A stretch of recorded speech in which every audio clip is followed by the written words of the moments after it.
But I think what happens, like with your project and the show that I came to at the Harvest Gallery, which is part of your book project, is called The Children of Hike. And what does that mean?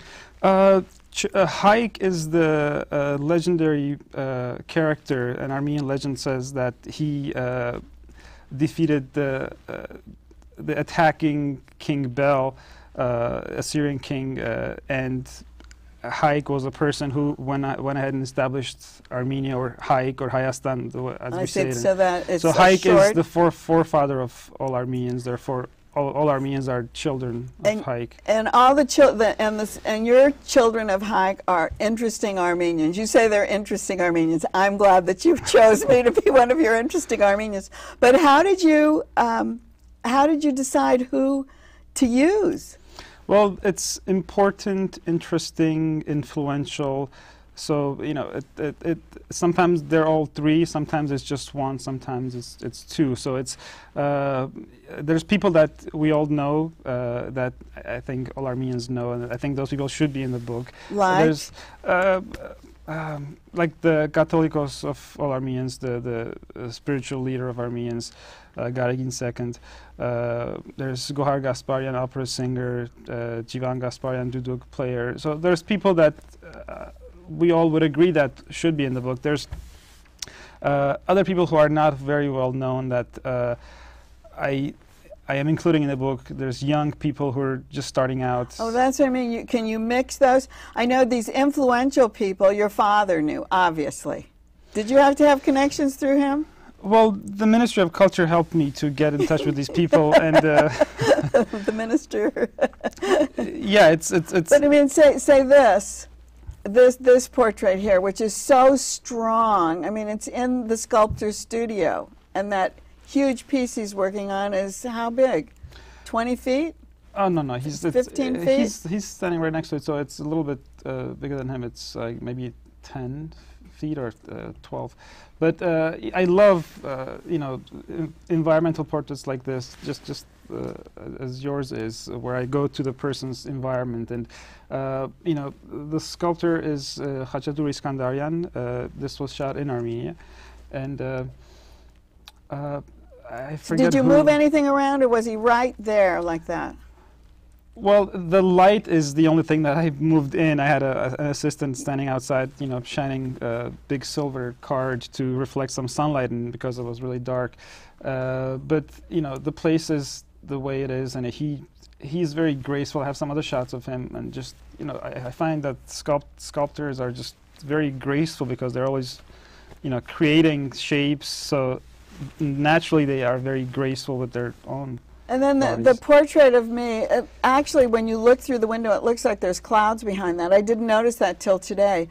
But you looked and looked, and it's not just putting me in the center of the portrait like you did with the sculptor. You put me outside my house.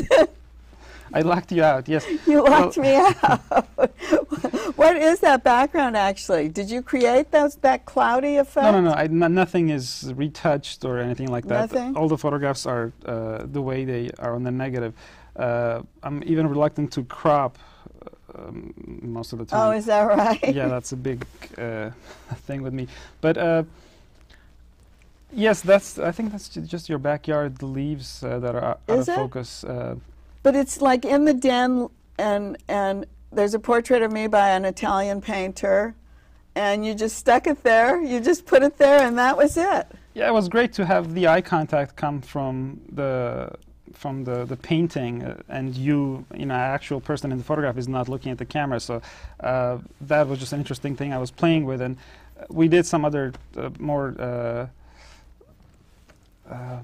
formal things that I thought were not as successful. So this is, and I'm glad that you like this, because it's you know, very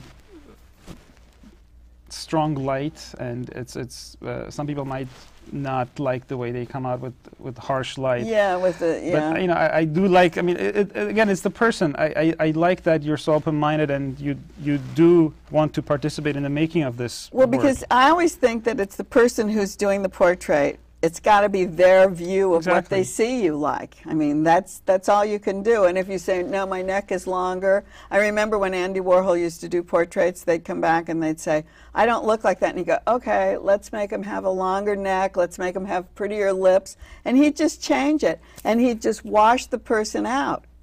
But it was the way he connected. That turned out to be his style.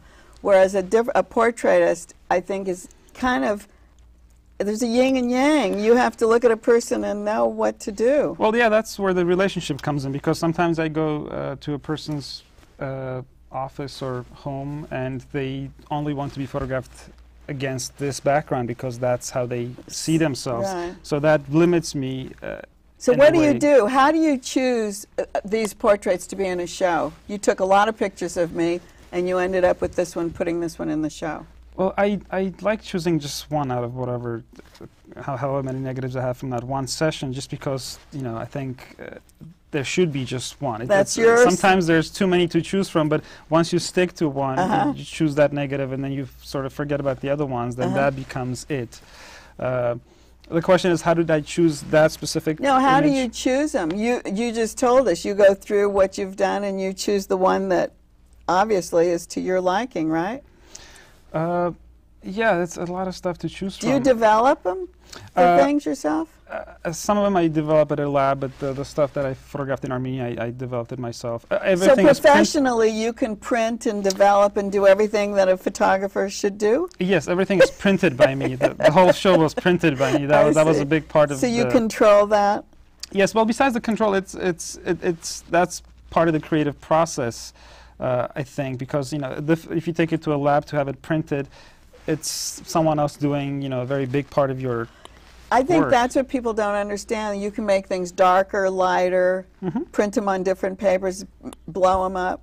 Yes, and you know, sometimes I have several versions of the same photograph, and before I would try to get everything the same way for all, you know, 10 of the same photograph. But now I feel like it's a photo. You know, the negative is like the notes, the musical notes, and you can have different performances. So I'm okay for, you know, having the same photograph a little lighter or be a little different, which, you know. It's like painting a different picture, isn't it? Well, this show, our time is up, but this show is going to Paris, going to France, and where else? It's going to France, maybe to Armenia, but it'll be in France next month. I think the city is called Issy de Molino. Oh, that's great. Butchered the pronunciation. But I'm going to be there, right? Your photograph is going to be there. I don't know. Are you going to be there? No, I'll have my photograph there. And as we're leaving, I'm going to just hold up a few of these that you took. But thank you so much for being with us today. Thank you for having me. And keep writing to 777 South Figueroa, 44th floor. We'll see you next time on the Joan Quinn Profiles.